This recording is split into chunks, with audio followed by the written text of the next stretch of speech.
Gentlemen, let's broaden our minds. Lawrence?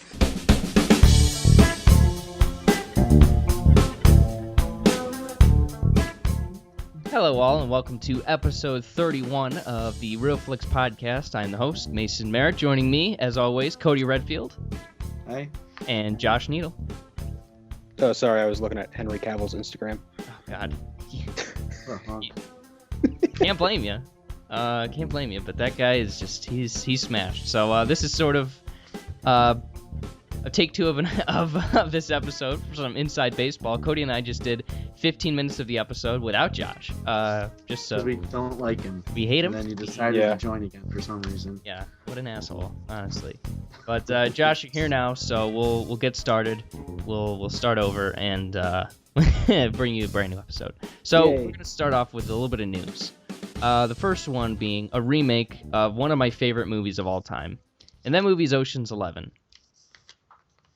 Now, remakes are great, but sometimes they can be. But when it's centered around a gimmick, as in an all-female cast, that kind of upsets me, and that kind of annoys me. So Ocean's 11 is being remade with Gary Ross at the helm, director of the first Hunger Games movie. He's taking over, or he's got the Free State of Jones coming out later this summer. And he's going to direct a remake of Ocean's 11 with Jennifer Lawrence and Sandra Bullock and an all-female cast. So, Cody, what do you think about this? I don't like it. You heard what I thought about Ghostbusters. Mm-hmm. The whole idea, it's a gimmick, and I think it's not good. It's not good for women in Hollywood to be seen as a gimmick. And you have not seen Ocean's 11. I have not seen the original Ocean's 11. Okay. Josh, what about you? Or I guess the original remake of Ocean's 11. The second version of Ocean's 11. Josh, what about you? What do you think? It's kind of two things. One, I don't care. I haven't seen Ocean's 11. Dude, I'm sure it's a good movie, but I've never seen it. It's really good. Like, do you like heist movies? Yeah. Yeah, you're gonna love it because it oozes fun and chemistry, and it's just great. Like I said, it's one of my favorite movies of all time. So the fact that I like that it's coming back, and the fact that it's gonna keep the spirit of the original and be a heist movie, I'm excited about, because I can never get enough of those things. But if you're gonna Ghostbusters it, then I mean, okay, that's fine, but just can we make a movie first? Don't make a product. Or don't make a think piece. A BuzzFeed article. Make a movie. It's the other thing is I feel the same way about Ghostbusters. Sure, you can see it as a gimmick at first, but once you get past that, it's just everything else about it. There's nothing else make a good movie. Oh well, it's all women.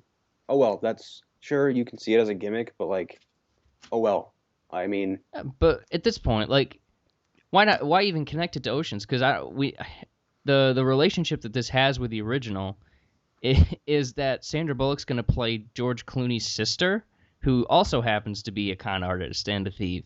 Which, I don't see what's so bad about that. It's just. I just think it's ridiculous. Even as someone who hasn't seen the original, I always prefer a continuation over a straight up reboot of anything. Yeah, that's fine.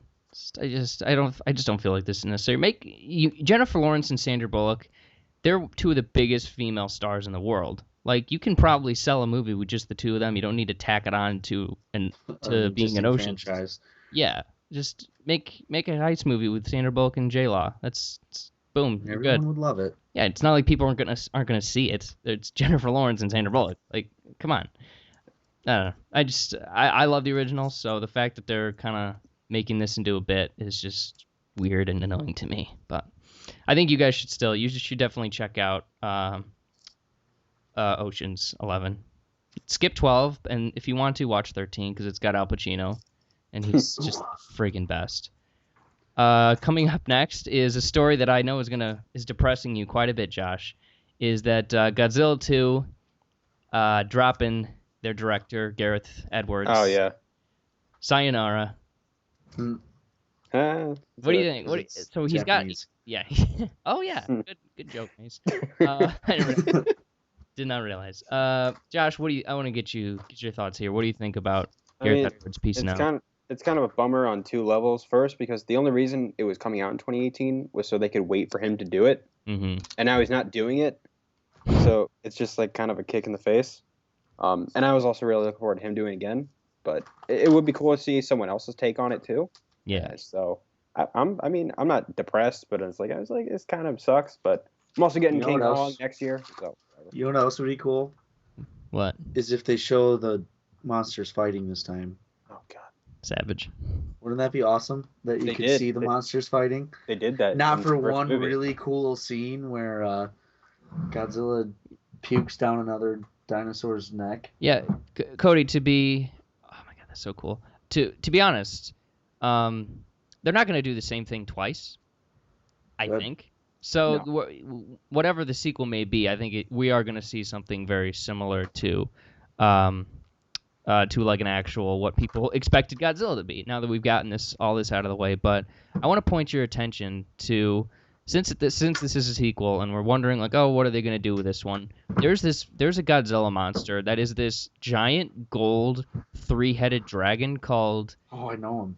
Desghidorah. I don't know his name. Is it Desghidorah? Yeah, like Desghidorah the evildoer or something like that. I had a toy of this way back in the day, and he is just the coolest looking thing. And it's got 3 heads. And I think in one of the movies, Godzilla like cuts off one of the heads and stuff, and the thing rages out. It's so cool. But yeah, I'm excited about the sequel. I like Godzilla just fine. If we get more of the stuff, more of the action, more of the fighting, that'll be fun. I could care less about Godzilla versus King Kong. That doesn't need to happen. But Yes, it does. no, it doesn't. Yes, it does. That's ridiculous. Oh, do you know? Is Andy Serkis involved with that? No, Josh? No. he's not. No. Well, dumb now. Now I'm not excited anymore. Bye. Brie Larson's in King Kong, so that's all I Oh, need. that's actually better. Okay. By the way, I have room on DVD. Better watch it. Are you proud of me? Yeah, when you watch it, we will be. Okay. Yeah, All right. I'll find some time in my busy schedule of not out of the woods yet. Not doing anything. my busy schedule of self-loathing and pick and Depression. cat If I pick. don't see that 5-star review up on Letterboxd tonight, I'm gonna be very Tonight? Yeah. Oh, come on. All right, what are you doing tonight? I don't know. I'm gonna get a sub. There you go. Watch it. Where are you getting a sub from? A place called Sal's. So they How make. is that? It's in I think it's in Dryden or something like that. I don't know. It's some. I was just in Ithaca. I should have gotten. All right. Next up, we have some Star Wars Episode 8 news, which is really exciting. So, without going into the details of the specifics of the cameo, it looks like Star Wars Episode 8 is continuing the tradition of getting a sexy British actor to appear in their movie in a smaller role, like not even like necessarily a face role where you see them. But it appears that Tom Hardy is gonna be in Star Wars Episode 8. What do you guys think? Bane Trooper. I hope he gets that jacked up. Are you guys excited? You like Tom Hardy, Yes. right? I mean, I want him in a movie. I don't want him in a cameo. I mean, he can. It's cool that he's in it, but like, this is just one of those things I'd rather learn after I see the movie too. So it's kind of like, I mean, it could be. I don't even know if it's actually like official or it's a rumor, but I mean, it was cool finding out about the Daniel Craig one, like after you saw the movie, and so I don't know if it'd be. I cried when I saw that. When I saw that on Blu-ray, I was like, "It's Bond." But yeah, it would have been cooler. I mean, it's still fine. It's still cool. I mean, I'm not gonna know who it is until like after I see the movie and I read about it. But, Right. and also it's like I'd rather if I would be more excited if it was like him in an actual role in a movie, like a substantial character. Him So- as Mad Max in Star Wars. Same, yeah. All he's got, he isn't filming anything at the moment. Dunkirk is the new Nolan movies in pre-production, and then apparently we're getting a new Mad Max just because God hates me. yeah. It hasn't even begun. I don't think that's happening anytime soon. Oh really? Oh great, super. Thanks, man. I'm uplifted now. I feel great. I'm so much happier. Yeah. Am I smiling? I can't tell if I'm smiling. Am I smiling? Yeah, Tom Hardy Episode 8. I'm a little turned on. I mean, excited. I mean, It's a bit weird. Bit weird, but that's okay because it's Star Wars and it's gonna be great, and I can't wait for it. Yeah, so that fun stuff. Maybe what if he's actually like a villain? What if he's mocapping Supreme Leader Snoke instead of Andy Serkis? Pretty awesome. No. Well, how do you want giant waste of time for Andy Serkis though? How do you want to see him in Star Wars, Josh? You said that you wanted to see him in a role. I want him. He could be a great Darth Revan. Oh my god, that'd be great. Yeah, Darth Revan, absolutely. Get out. I don't know. I mean, I'm really just thinking Old Republic era. I want when I'm fan casting stuff like this, I think of all the things that could be done back then. But like, I don't know, like really just any villain role because I don't know. I loved him as Bane so much. So there he is. Yeah, I'm not sure how down he's gonna be with doing the mask again, but yeah, true. Didn't think of that. We'll see. Or maybe he'll speak a lot though. You never. That's a possibility. All right, so hopefully next they won't have to dub all of his lines this time. That's true. Did you guys ever see the prologue in IMAX, like in the theaters? No, I heard it was worse. Yeah, I wish I did, but because Mission Impossible is great. I don't know why I didn't see it. All right, now we got some trailers to talk about. We're going to start with one that I know neither of you guys have seen, and I completely understand why, because this is a Mason movie. But we got a new trailer for Inferno, the newest Dan Brown adaptation starring Tom Hanks. And sequel? Yeah, it's a sequel. One of my most unpopular movie opinions is that I think The Da Vinci Code and its sequel, even though in the book it's a prequel, but movie-wise it's a sequel, Angels and Demons, those, to be honest, like in all honesty, are some of my favorite movies.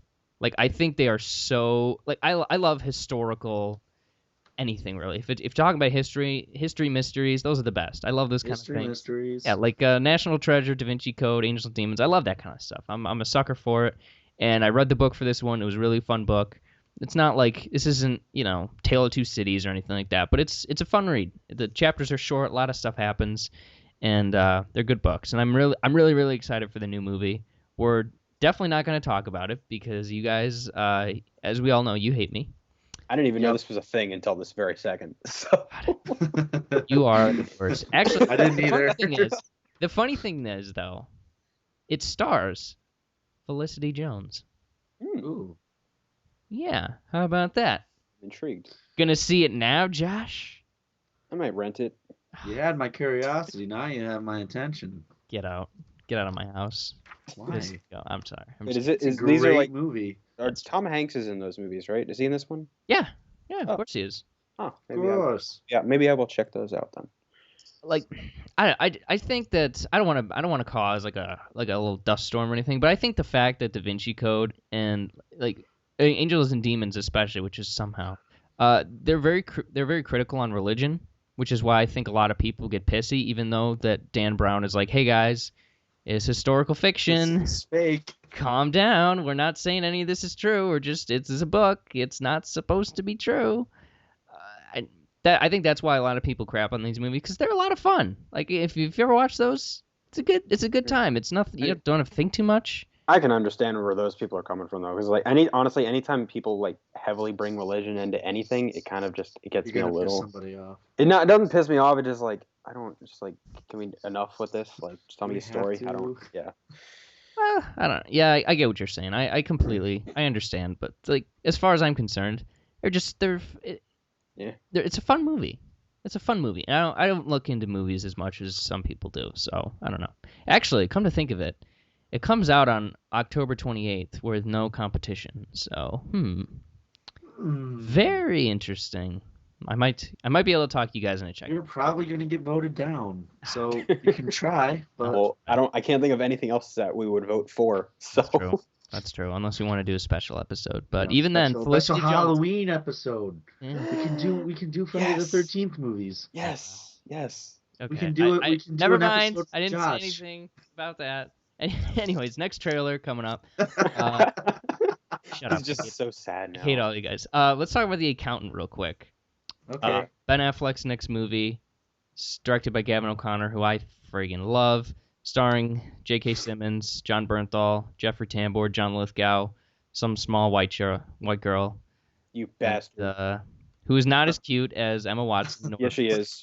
She's adorable. She's a great Twitter follow, but she's got a weird triangle We're talking face. about Anna Kendrick, the love of my life. Weird triangle face.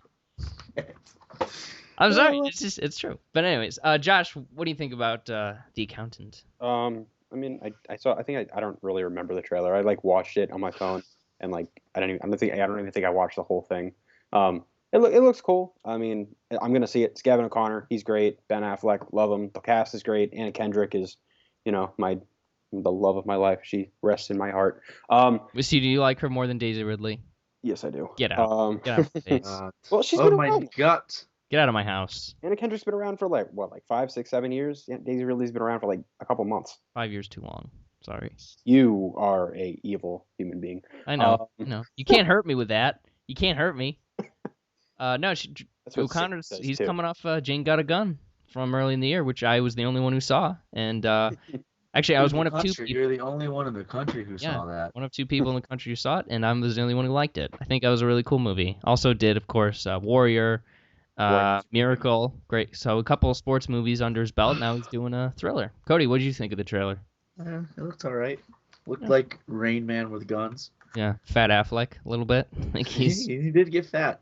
He's weird. got a little chub. Yeah. Was this before Batman? Yeah, it must have been. I don't know because I remember he was doing this thing when he was doing Gone Girl. He would I don't know how people do this. He said he was building muscle while putting on fat over top of it. I don't know how this works.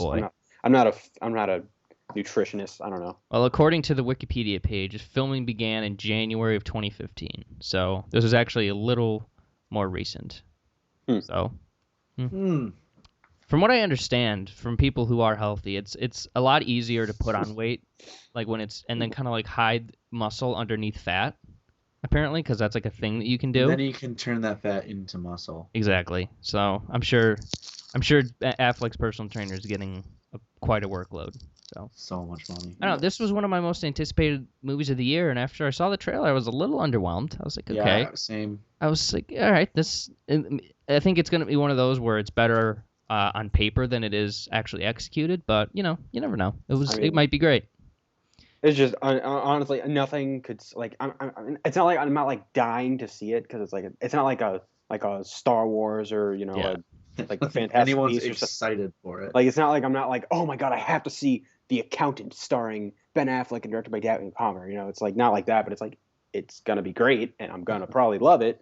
But I'm not like jumping up and down. Well, I'm not sold yet, so that's fine. We're gonna see it anyway, aren't we? Probably. Yeah. So shut up, man.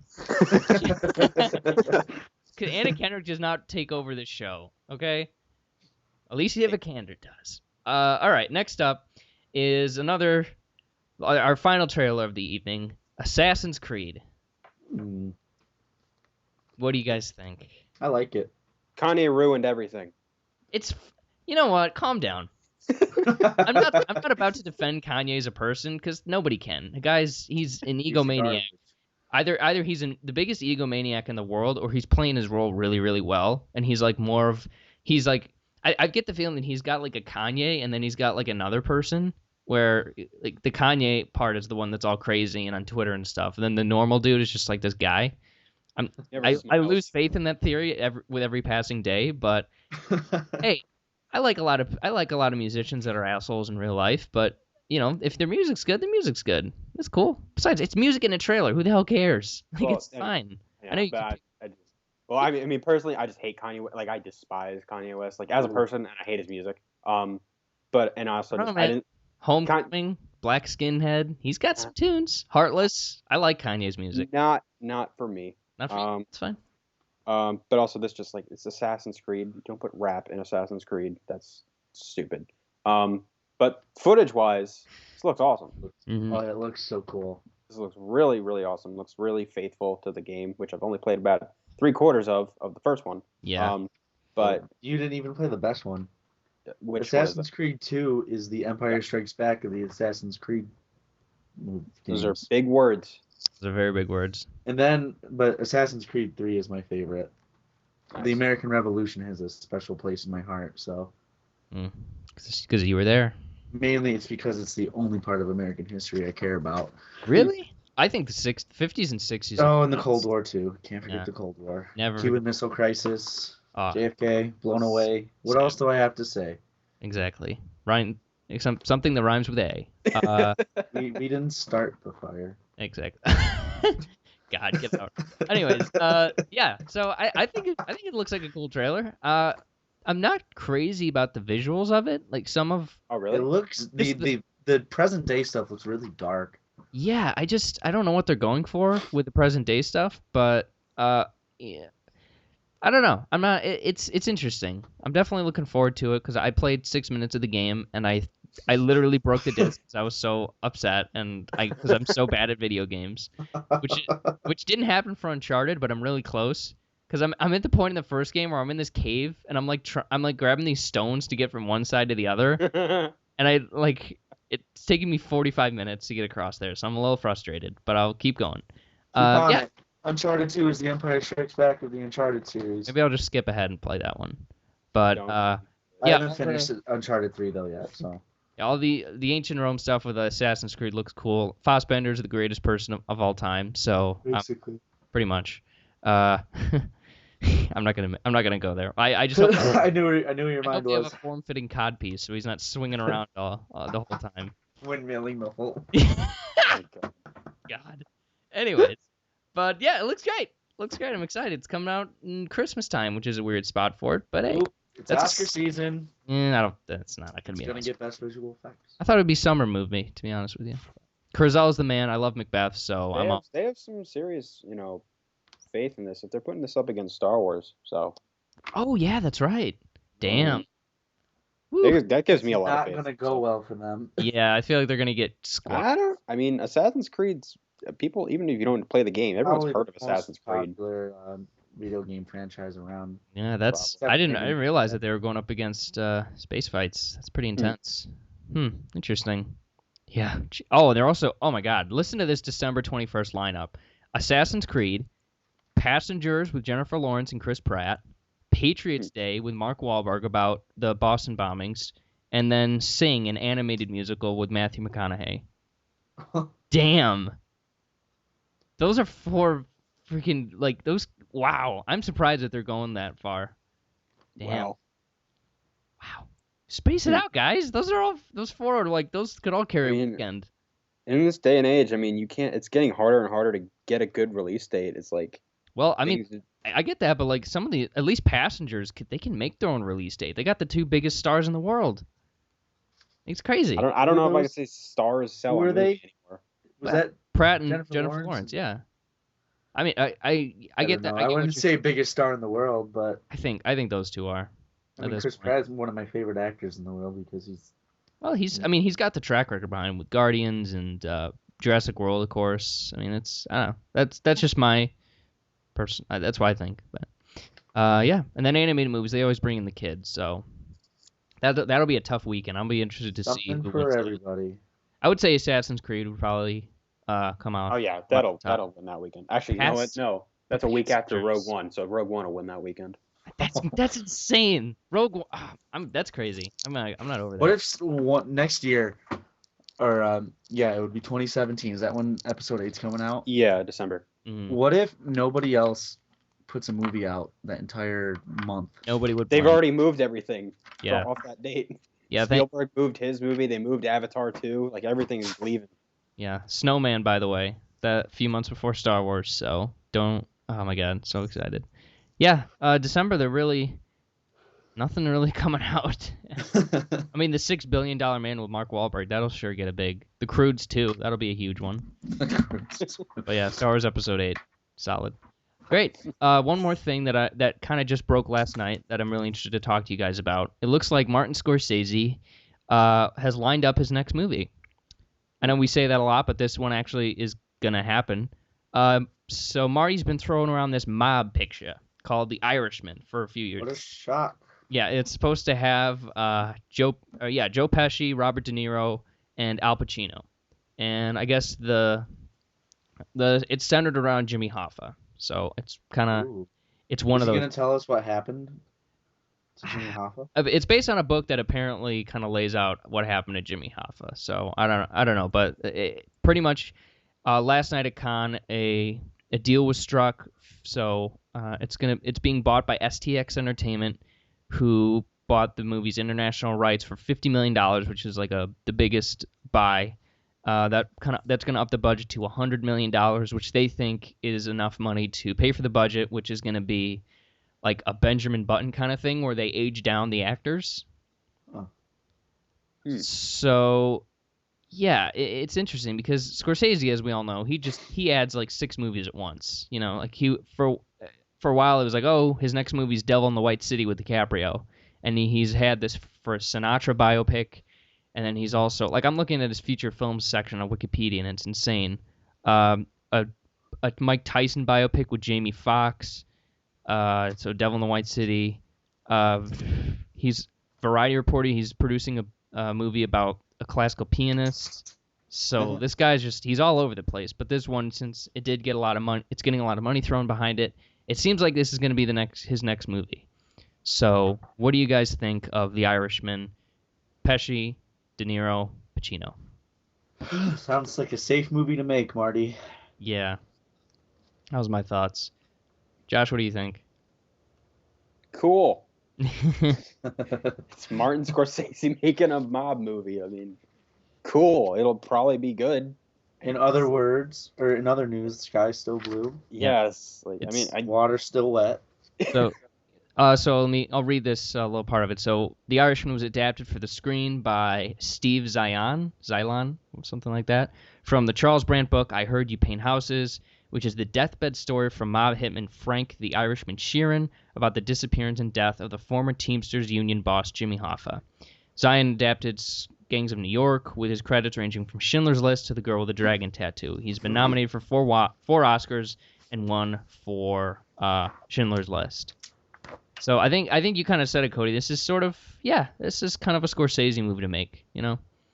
And as somebody who's seen who's seen Hoffa starring Jack Nicholson, directed by Danny DeVito, one of the most boring movies I've ever seen. I'm not sold on this because I don't find it that interesting. I like it when Scorsese does, like, remember a few years he did Hugo? It's the freaking best. That looked really boring. Oh, it was so good. It was really good. You never saw it? I have no desire to ever watch that. Why not? Scorsese. It looks so generic and boring. I don't know. Oh, you gotta see the movie. I probably will eventually. Someday. It's not that long. It's like 2 hours. It's fun. 3 hours of my life will never get back. Yeah. So he's got Silence coming out, and I really want to see this Sinatra biopic because apparently DiCaprio's going to be in it, and he's going to play Sinatra, which will make that means we get to hear him sing. Yeah, that'll be interesting. That'll make me cry, but yeah, it seems like that's going to be his next big picture. So, I'm really interested in this. So, any final thoughts on The Irishman? As you say, it's gonna happen. Yeah, but we'll probably see it. If they're gonna age up and age down people with special effects, that'd be fun. That'd be cool. But, I don't know. I'm really excited for Silence. Michael Corleone again. Young Michael Corleone. Yeah, first time Pacino and Scorsese have ever hooked up like that. Pretty crazy. All right. Well, Josh, do you have anything else that I missed? Or I don't think so. By the way, Cody, guess who's the executive producer of The Snowman? Is it Scorsese? It is Scorsese. He was going to direct it with DiCaprio, but then they passed it off to... Which, by the way, Scorsese to DiCaprio, passing it off to Alfredson and Fassbender, that's like... I cried when I heard that. It's like, I cried. If you're going to do this, you did it the best possible way. I'm so happy. Josh, you gotta... You're in for a treat, man. Can't wait for that movie. Yeah, exactly. Snowman. That's like a Frosty Shut spinoff, up. right? Shut your mouth. Yeah, it's the sequel to Frosty the Snowman 2. Shut up. Anyways, it's not related to like Frozen and like the little that would be an Olaf the Snowman type of If thing. you've read the book, that would be a very interesting crossover. That'd be awesome. She is a female, and we know what happens to women in those books. Oh, yep. Not good stuff. Ooh. Let it go. Let it go. It's her head. Getting decapitated, man. That'd be a good turn. Great. So that's it for news this week. Josh is gonna peace out. He's got to go pay some child support. And Well, you're actually busy, and you weren't able to see the movie because you have a life and all that stuff. I have no time, and I don't know. What Midnight movie Special. did you guys even see? I completely forgot. You watched It was Midnight Special. Midnight Special. I watched Midnight Special. I'd seen it, but Yeah. good stuff. So, Josh, Right. we'll talk to you next week. We got the Nice Guys coming up, so make sure you get out and see that. And take it easy, Mr. Needle. Later. Au revoir. Shoshana. All right, so now that we got Josh out of here, about time too. Hate that guy. Hate that guy. Now we can talk shit about him, right? Yeah, I hope so. How dare he compare? I'm still mad about this. How dare he compare Captain America: Civil War to The Dark Knight? Like that deeply offends me. They're on completely different planes of existence. In Dark Knight, somebody died. How about that? 2 people died. They killed 2 main characters. What if he compared the Winter Soldier to the Dark Knight? That's fine. Like that I can understand. But yeah, I guess that's more story. But like quality wise, Dark Knight's just on a completely different plane of existence. Like it's man, I'm still upset about that. I really hate Josh, but that's okay. Hate that guy. Why do we keep inviting? Why do you keep inviting him? I don't know. You're the leader of this little cohort. I lead nothing. Great. So he obviously So Josh not joining us for this half of the show, but that's okay. Like I said, we've been getting sick of him.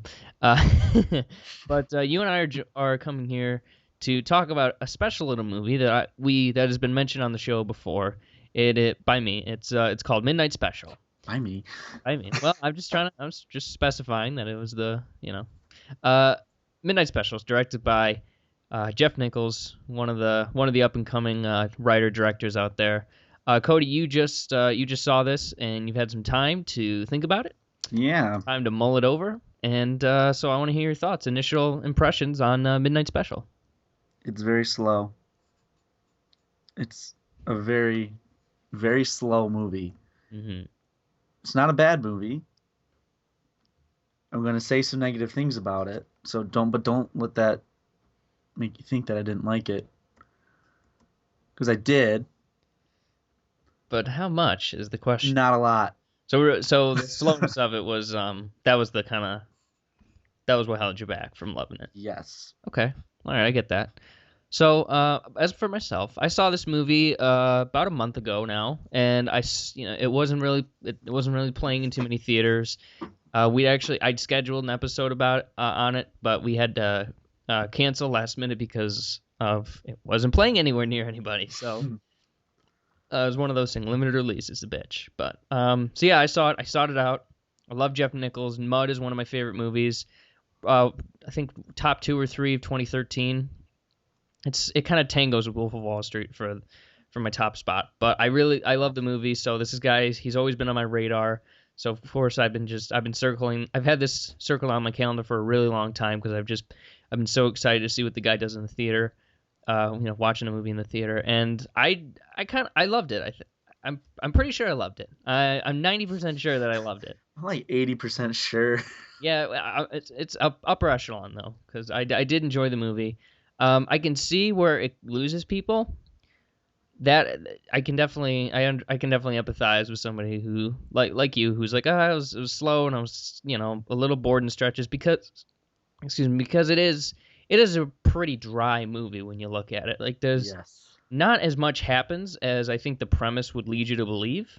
Because the premise of the movie is that there's this kid named Alton who's got this supernatural ability, and he's got to do something. Yeah, we'll get into that. We'll get into that because I've got a feeling you have an issue or two there. But he's the most exceptional human being on the planet. He's got these special abilities. Everybody's after him. The government's after him. A church / cult that he belonged to they're after him. They're trying to get him. They think he's like the second coming of Christ, if I'm remembering correctly. I wouldn't say the second coming of Christ, but something. He's definitely important. Yeah, he's something. Exactly like you said. Definitely important. And we'll get into it deeper, but just for a general kind of statement about the movie, I loved it. I thought it was right up my alley. It played it.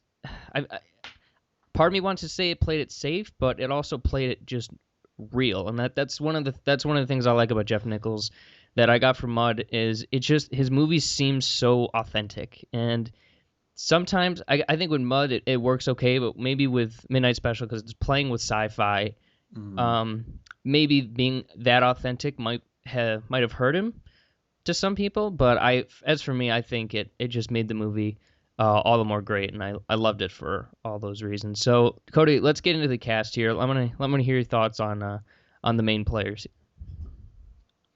I loved everybody in this movie. There wasn't a single bad actor in it. And all the performances, even the kids, was really, really good. Like, he was great. He wasn't as good as the kid in Room, but... Well, I'll take your word for it. He's still such a monster. Man. Got it on DVD. I got it on DVD. Watch it. Maybe. I don't know. We'll see. Don't push me. Okay, sorry. But no, everybody was really, really great.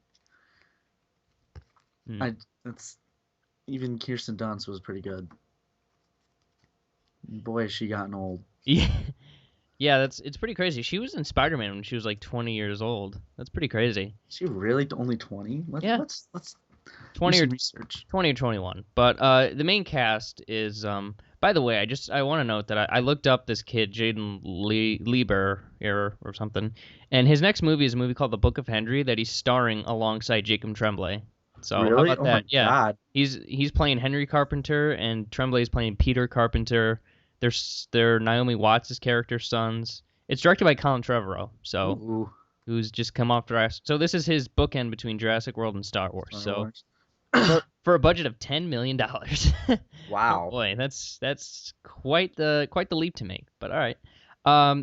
So I'm looking at Kirsten Dunst's Wikipedia page. Mm-hmm. Apparently she's only 34 years old. Yep. And that's not very old. That's actually, she was 18 or 19. She looked way older in that movie. And it seems like she has that bone structure. That's okay.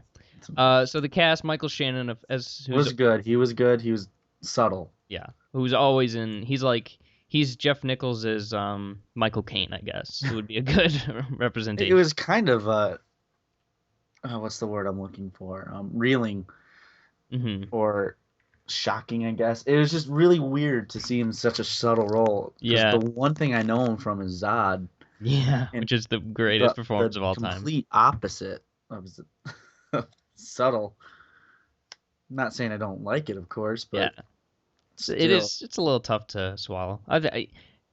I saw The Night Before from last year, which was a pretty similar role to this one. Obviously, that's a comedy, so they're a little different. But in terms of like his persona that he was in that movie, they were similar. So I guess I was sort of ready to dig it. Joel Edgerton was also in the movie, who's like he's always good. Like Joel Edgerton's got a fascinating career. The guy always does something different every time. He writes. I don't think he's directed yet, but I know he's planning on it. Did he not direct The Gift? Oh, that's right. He did direct The Gift. Okay, yeah. So he's a writer. He's a director. He's an actor. The guy's he's all over the place. He was in Zero Dark 30. He was in Great Gatsby. He was in. Who was in Great Gatsby? Tom Buchanan, the guy with the mustache. I mean, I didn't see the movie. Oh, but Tom Buchanan, Daisy's husband. Okay. Yeah. Oh Gift, boy. Black Mass, Jane Got a Gun, which I was one of the 3 people that saw, and the other 2 hated it. So I figure. And then he's got this, and actually, Edgerton and Nichols are piling up again. They've got a racial drama called Loving coming out later this year. So Nichols is a busy guy. Also, we've got, like you said, Kirsten Dunst, Adam Driver. So I'll just sit back for a few minutes while you ogle over Adam Driver. He is amazing. Best actor. Probably, yeah, I think the best performance in the movie. I love the interrogation scenes that he had with like all the church people. He didn't come out and was like, I'm kind of like arrogant and sarcastic here, but I saw shades of it. I saw a little bit of like that. I wish he would start moving his hand around their head. I see what's in your mind. Yeah. I see the island. Do I talk first? Do you talk first? Who talks first? At Driver, I love Driver.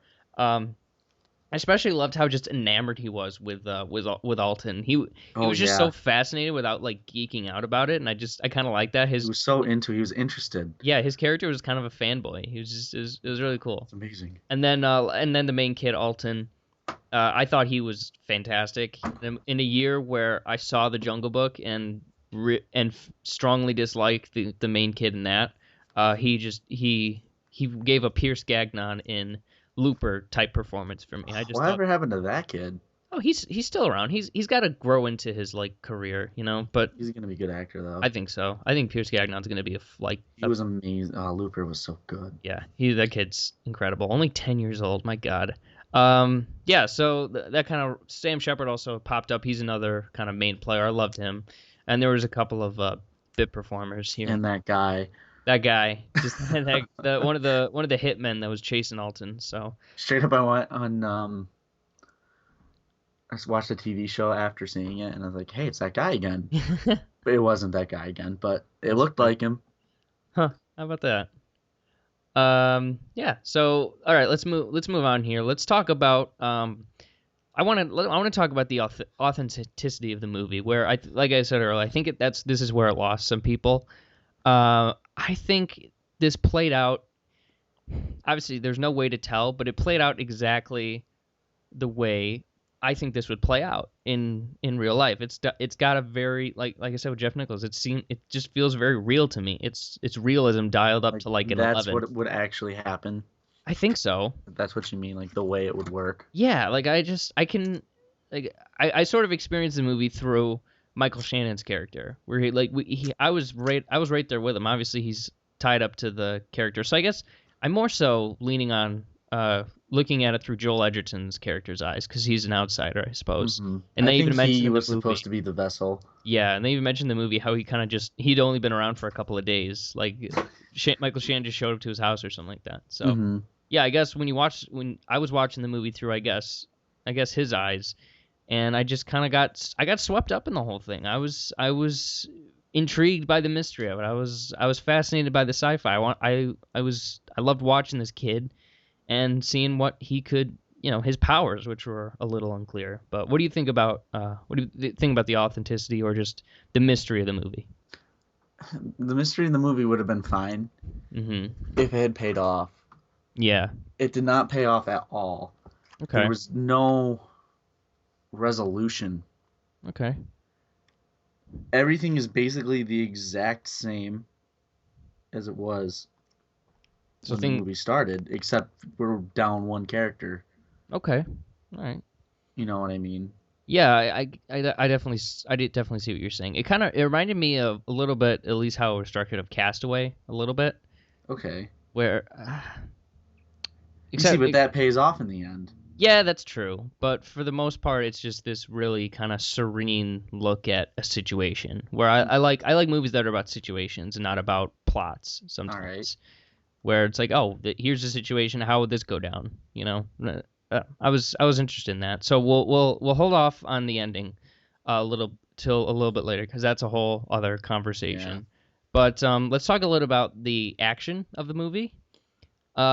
Despite what you may say, Cody, there were some action scenes. There was one action scene. There was which one? What action scene do you count? Oh, okay. Spoiler. We're in spoiler. There might have been there were two.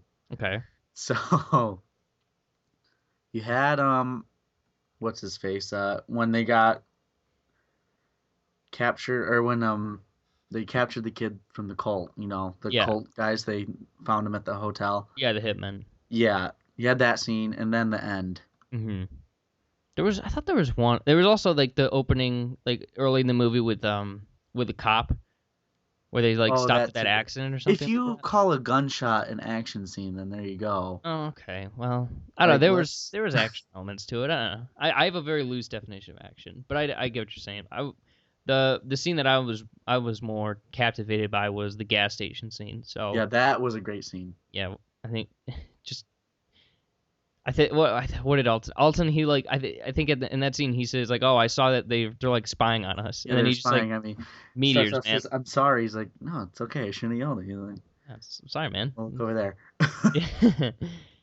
Yeah, I like stuff like that. So I think in another director's hands, since we were talking about Looper, in Rian Johnson's hands, this would probably have a little bit more action to it, because this does, I think. this is like the first draft of a big kind of spectacle Spielberg-y kind of action movie. But Jeff Nichols, he just did something different with it, and I think I like different sometimes, especially when it comes to sci-fi, because there's just such a broad canvas that you can go to, and I'm a firm believer in all science fiction, like whether it's Interstellar or Contact or even 2001 for that matter, even though I don't care for that one, but it's, I think with sci-fi, yeah, maybe. With sci-fi especially, it's more about the trip than the destination. If you know what I'm saying. Like I can see that. Yeah. I don't really get as caught up in how, like, when I first saw Contact, I kind of hated it almost because I just, for those who've seen the movie and you know how it ends, I just sort of didn't buy the ending. But when I rewatched it, I was like, but everything before that, it's so good. And I know the ending is the ending, but I so often get caught up in how you get there rather than what happens when you get there, you know? But did that, like, do you feel the same? Do you feel differently? Like, how do you think about it? I like some sort of payoff for the journey that I've been on, you know what I mean? Mm-hmm. Like, I want an ending. The ending can make no sense sometimes, and I'll let it go. If, like what you're saying, if the journey was good enough or entertaining enough, I don't think that this movie was entertaining enough to pull off the open-ended ending. Right. It just kind of ends. Yeah, so let's talk a little bit more about the open-endedness of the movie. So Alton, he's got powers. We don't quite know what those powers are, but he's like, Cody, how would you describe the abilities that he shows in the movie? He can like read radio waves and like microwaves and things like that. He can control electronics. He can make people feel comfortable. I don't know. I can't describe his powers because they were never described to me. Yeah, that's another thing that they just sort of asked you to go with it. He kind of had he was like Cyclops without the destruction almost. Like because his eyes were the main catalyst, and he's just sort of made stuff happen. Take for that what you will. I mean, maybe that's a cop out. I don't necessarily think so, but no, I like I said, I like mystery is one of my favorite things in movies, and the movie kind of suffocates you with mystery, and if you like it, you like it, and if you don't, you don't. That's okay. But just what other things did you want to highlight, Cody? Oh, I don't know. Adam Driver's performance. And go back to that. He's the best. He was amazing. Just want to talk about the things you like. I'm trying to like this movie. Yeah. More than I do. It's so hard though. Yeah, this kind of reminds me of just with our reactions. It's a lot like a sci-fi version of The Witch that came out earlier this year. At least our reactions to it. I think the execution of it's pretty similar, where it's not, the movie kind of ditches the sci-fi tropes, I guess. Even though there's less sci-fi tropes than horror tropes, but they're still there, and it just does its own thing, and it takes its time, and it's not really aiming to live up to what is expected of a sci-fi or a horror movie. It just sort of lives in its own... Does its own thing. Yeah, and I respect that immensely. I love it. Yeah. But it's just, this movie was not entertaining enough for me. So, okay, so you say it's not entertaining, but what if you could walk in and have this movie remade? What would you say, hey, Jeff Nichols, do this instead? What would be on your wish list? Fix the pacing. In what way would you? It needs to go faster. Okay. It definitely needs. This is one of the slowest movies I've ever watched in my entire life. It took so long to go through a day. And I get a day is 24 hours, and it's more realistic that a day feels longer because a day does feel long. Right. But it can't hold itself up on the fact that it's a realistic movie, in my opinion. Okay. It's just, you need to be more entertaining. Okay. You need to do more things. You can't. I know I'm sounding kind of hypocritical because I was about to say you can't just have guys talking the entire time. But Clerks is one of my favorite movies. And all they do is sit around and talk to each other. That's true. I don't know. The dialogue in this movie was kind of dry. Yeah, that's something I was hoping you'd bring up. It was not as, like I said, like, maybe that goes back to the authenticness of it, but that was definitely one of my main issues with the movie, is that just they sounded so robotic. Mm-hmm. And I think the only real showing of intense emotion, where even though it was played, like I said, pretty subtly, is I think Alton at some point tells Michael Shannon's character, like, "Oh, you don't have to worry about me anymore," or something like that. And Michael Shannon's character says, "I know, I like it. I like to worry about you." Like that was one of, I think that was when Nichols most pulled the curtain back to show like these people's hearts in a way. And Yeah. maybe things are going too fast and they're thinking about too much and there's too much on the line for them to get sentimental or something like that. But yeah, I definitely think it did need to be spiced up a little bit here and there. And the performances didn't really help. I mean, the most colorful people you get to see are the church people. And they're portrayed as like rancid lunatics. Kind of crazy cultists. Yeah, like Mansonite, a little Manson light, as I call them. Manson-esque. Yeah, a little bit. a touch of the crazy. Except they probably didn't get married while in jail, and Manson. No, most likely not. Manson is fascinating. He's a strange guy, but you can tune into Manson Cast next week. Yep, yeah, we're starting that new podcast. We'll get pentagrams burned into our skin. But anyways, so the big question in the movie are, I picked out three main questions this movie asks. What is Alton? What are they, as in the ending? Mm-hmm. And what is the ending? And you know what's not answered in any of this movie at all? What? Those questions. Yeah. Because they never explain a thing. But the thing is, to what degree did you want them to? I mean, I wanted them to at least give us the hints. Okay. So we could figure it out ourselves. All right. But they didn't even do that. So you wanted them to throw you breadcrumbs a little bit. I mean, ideally, they would have had somebody tell us what he was in a way that didn't sound like exposition. Mm-hmm. But I know that's probably impossible. But I don't know. It's interesting. I do want to speak for a minute about the production design and more technical stuff like cinematography and locations and stuff like that. And that just goes back to how great Jeff Nichols is. Yeah, there were some pretty great shots. The car was just the cars that they had were just these beat up old things, and they were wearing these really specific kind of like, not quaint, but just very simple clothing. Culty clothes, if you would. Yeah, pretty much. That sounds like a great chain store. The culty clothes. Okay. Manson's Culty Clothes. Stop in for a 50% discount. The perfect clothes to kill yourself in a mass suicide.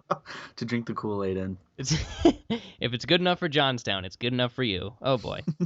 That's dark. But anyways, I love the cinematography in this movie. I think he's a Southern director. Like he sets all his movies in the South because that's where he was brought up, which totally understood, and it just works to his advantage that the South is just this beautiful place. Like when they go to the Everglades at the end of the movie, or when Michael Shannon's character takes Alton to sit in the sunlight for the first time. Oh, that was great. The framing in that was amazing. Like those were just. Oh, it was a beautiful shot. Just impeccably shot. Like I don't know. It's way too early for Oscar talk, but I think I wouldn't put it past the Academy to throw this movie a cinematography Oscar, because I just think it was so fantastic. Say what you want about the movie, but it was just. I mean, as long as Inarritu's not making a movie this year. Yeah, that's true. But Levesque still might. But let's fast forward a little bit. Do you want anything you want to cover before we talk about the ending? Not really. No? Okay. So, as I hinted to before, Alton, if I'm remembering correctly, correct me if I'm wrong, but he gets these coordinates somehow. Can't remember from space. From space coordinates. And I guess first he has Adam. Like, I love the scene when Adam Driver breaks him out and just like he's like talking to him on the phone. He's like, "Hey, I have your son. Can I meet you here?" He doesn't see the island. He doesn't see the island. I don't understand. He doesn't want me to be like Darth Vader. I was almost expecting him to like rage out, to be honest with you. Like I was expecting a Kylo Ren level freak out. I was like, this movie, this movie's got to explode at some point. It never did, but I was holding on hope. But so Kylo Ren breaks him out, and he takes the Jesus kid back to his parents, and they drive him out to the Everglades, and he's with his mom, I believe. Yes, he's with his mom, played by Kirsten Dunst, and they walk out into a field, and he just I can't remember. Does he he either enters like this force field sort of thing, or just He creates it. Yeah, that's right. He creates it, and you can see these cityscapes like that. Going back to what you were talking about earlier, that they never really explained. They just sort of appeared, and there were these people that were there that were glowing. They were just kind of like these white silhouettes almost. And I certainly expected us to get like a, for those who've seen Contact scene, a Contact type scene at the end where the main character does interact with what they're looking to interact with a little bit. They sort of just stand around and Alton just pieces out.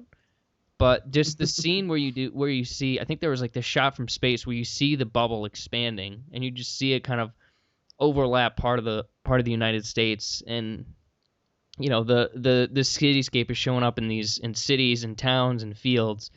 I don't know. I thought that was pretty amazing. Yeah, they were great scenes. They were really cool shots. But you know what? What? They didn't explain what they were. They didn't explain, is this what we could be? Is this what we're going to be? Is this what we are? Is this what we are? Is this what they are? They don't tell us anything. They don't really even push us in any sort of direction. They don't give us a hint. But to be honest, the character... Even having the kid narrate it would make sense because nobody knows what the hell is going on, including his parents. And the kid is obviously informed. He knows what's going on. Yeah, he could explain it to him. You could have Joel Edgerton saying, I have no fucking idea what's going on. That's true. Can you please throw me a bone? Yeah, I get that. But like I said earlier, I experienced this movie like I was one of the characters in it. Like I was Edgerton's character, where it's just like, what is happening? Like, why didn't he ask? Talking about... Because that's not the movie that Jeff Nichols wanted very, authentic movie. How long would it take you to ask, what is this kid's deal? Yeah, I don't care. Even if it were my best friend, I would say, hey, buddy, I'm sticking my neck out for you. Can you tell me what's going on? Yeah. I killed a cop or I almost killed a cop for you. I think he killed him. I still don't know. But that's not important. What is important is this is dumb. It's a frustrating movie. I understand that. I saw this. I was one of a group of, let's see, 5, I believe. I loved it. My friend loved it. A couple other people were in the middle, and then one guy didn't like it. So I saw it with a wide range of people, and we all sort of talked about it, and it was, they all had, if it makes you feel any better, they all had similar problems that you did, and they all had issues with the movie. And, I can't help but respect a director just saying, you know what, I'm going to do my movie. If you like it, great. If you don't... That's fine, but... See you next time. He didn't tell a story. That's all movies are supposed to be doing. And even those, art movies, they don't tell a story. I'm just thinking, Andy Warhol filming stuff rot. At least that has an ending. We know what happens to the fruit. Most movies, most good movies, have a self-contained story. Okay. That don't leave the ending super open-ended. And I think that comes down to my main problem with this is it was way too over-ended and saying just trust us. This makes sense. This is cool. Okay. I would like to come to that conclusion on my own. Without being told. Without just being said, hey, just trust us. Okay. We got this. All right. Well, that's just your opinion, man. No, I get it. I get it. Your opinion. Yeah, I get it. That's very, very valid points. I'll be interested. I feel like Josh would probably hate this movie. I'd be interested to see if he ever... I doubt he's ever going to see it. This doesn't seem like his sort of thing, but, He would hate it. I'd hedge my bets as to, it was pointless. He would hate it even more than I do. I'm not saying I hate it. Where was Captain America? Where was Cap? Where was my superheroes? Where was Jason Voorhees? Yeah. That kid would, if I know we got like a Spider-Man or whatever, but in 8 years, Tom Holland gets hit by a train, Spider-Man, Right there.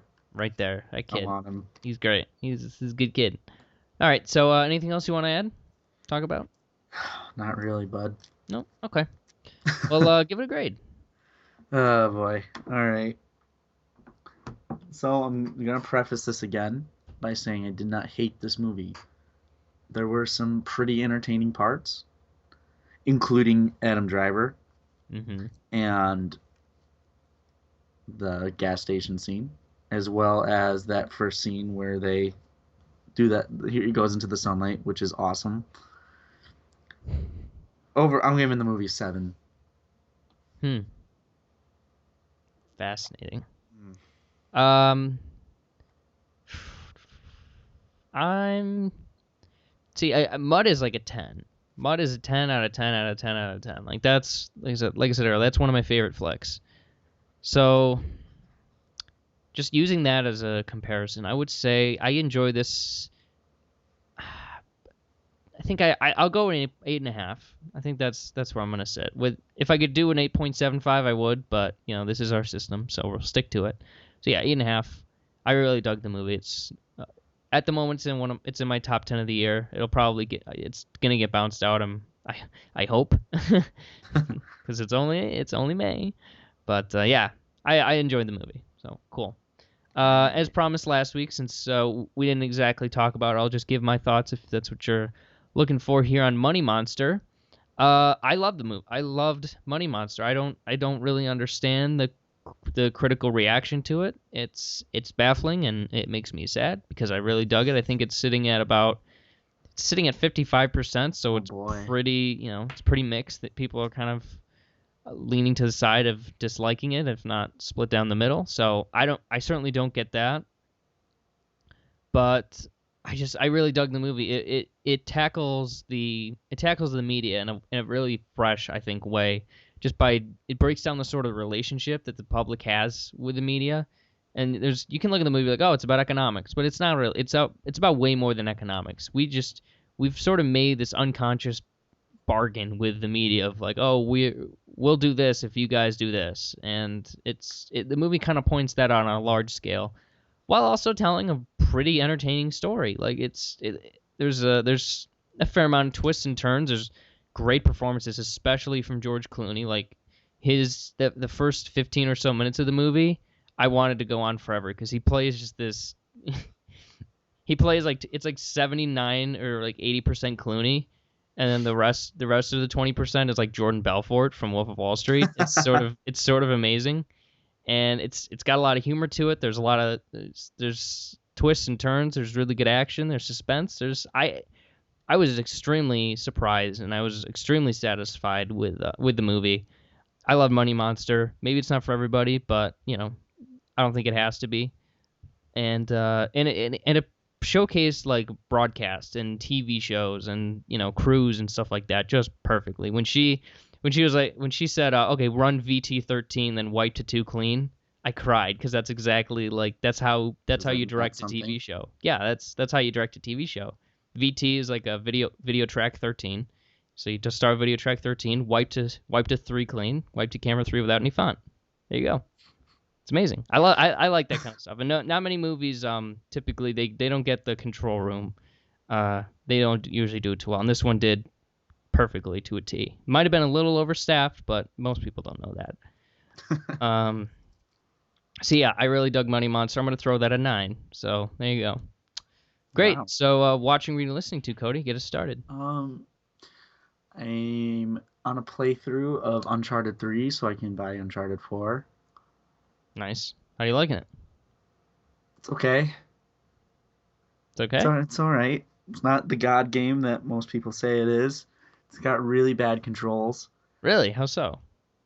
One button does everything. Wait, when you're what? Fighting. So, in this game, it's an action-adventure game. And, of course, it means you get to kill a bunch of guys with a gun. The circle button puts you into cover, makes you roll, and also grabs bad guys so you can start punching them. That's 3 functions that are all needed in the same fight, which makes it impossible to effectively do this. It's ridiculous. I hope that it's improved in Uncharted 4. Did people get upset about that? Was there like a big... I'm upset about it. Mm, I don't know. I wasn't playing. I didn't play the game when it first came out. yeah. It came out back in 2011. Huh. That annoys me. Like, until we get a new medium to play video games where you don't have a certain amount of controls, stop messing with the formula.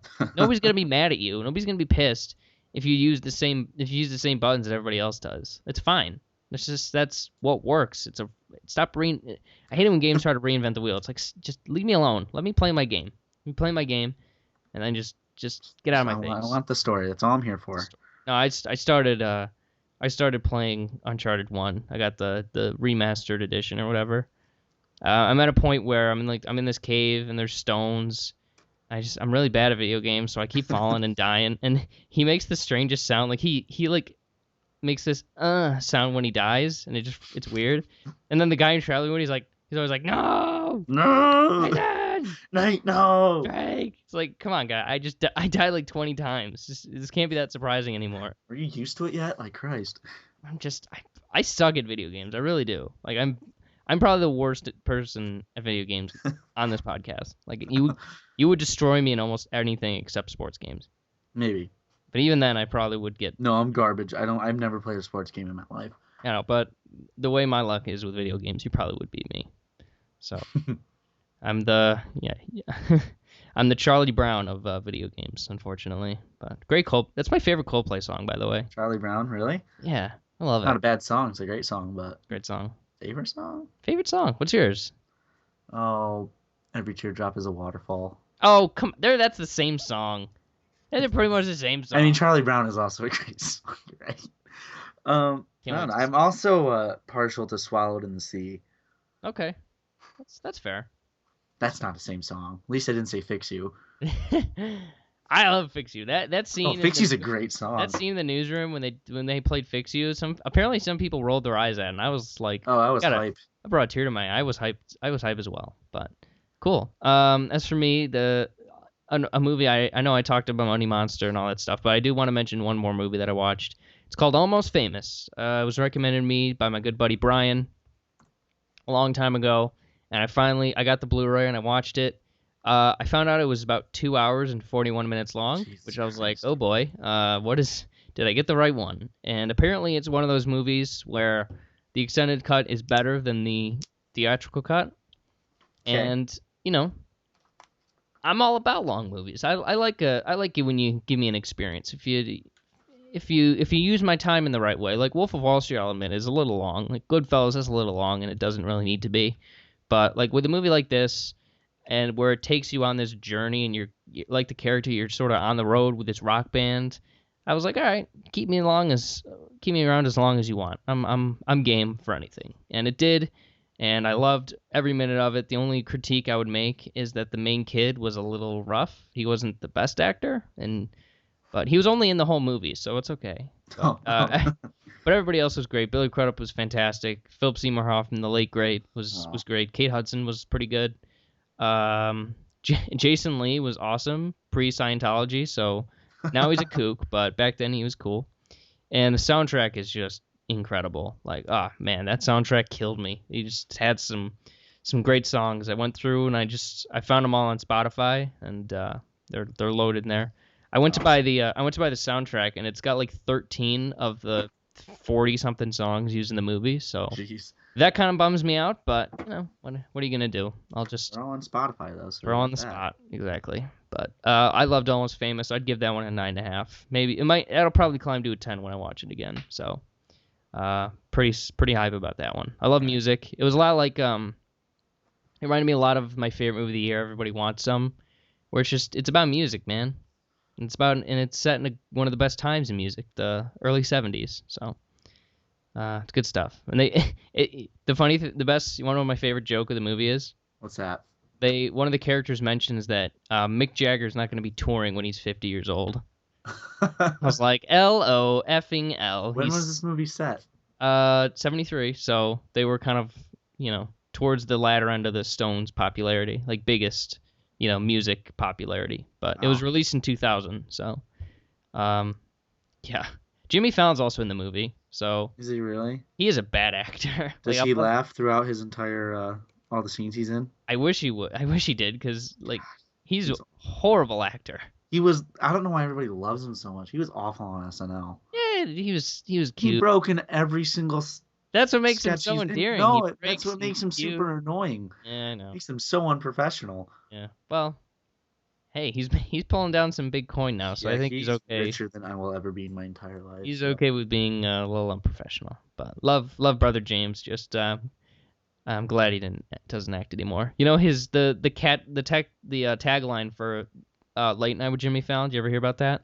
No. You loved him on TV, you hated him in the movies. Now you're indifferent. To the Tonight Show with Jimmy Fallon, or the Late Show with Jimmy Fallon. One of the best taglines ever. Very meta. Good stuff. So next week we got the Nice Guys. X-Men Apocalypse after that, and then it's Josh month, as we've talked about. Finding Dory, Independence Day, Conjuring 2. So that'll be a lot of fun. I'm excited for 2 of those 3. I bet you can't guess which 2. But yeah, Nice Guys next week. Cody, you excited? Very. It looks really funny. Have you heard what it is at on Rotten Tomatoes? No, is it low? 94%. Oh, really? Yeah. Awesome. It doesn't have. I think it's got 18 reviews, but it's still pretty good so far. We'll see. That's a hell of a start, though. And people love Shane Black, so. Unless he's making Iron Man 3. Exactly. I still have not forgiven him for that. So. Shitty movie. Pretty shitty, but good stuff. So, anything else you want to add before we sign off here? I got nothing. All right, cool. So, as always, you can follow us at @RealFlix on Twitter. Send us an email at realflixpodcast@gmail.com. Leave us an iTunes review. It always helps. Be honest with us. Let us know. What changes can we make? What do you want to see more? What do you want to see less? What do you want kicked off? Exactly. Well, the loser, whoever is nominated to be kicked off, will be sacrificed in the name of the Lord. So that'll always be fun. But so yeah, next week, Nice Guys, and until then, Cody, and then Josh later on. Take it easy, my friend. Goodbye. Break loose these shackles. Take me with you.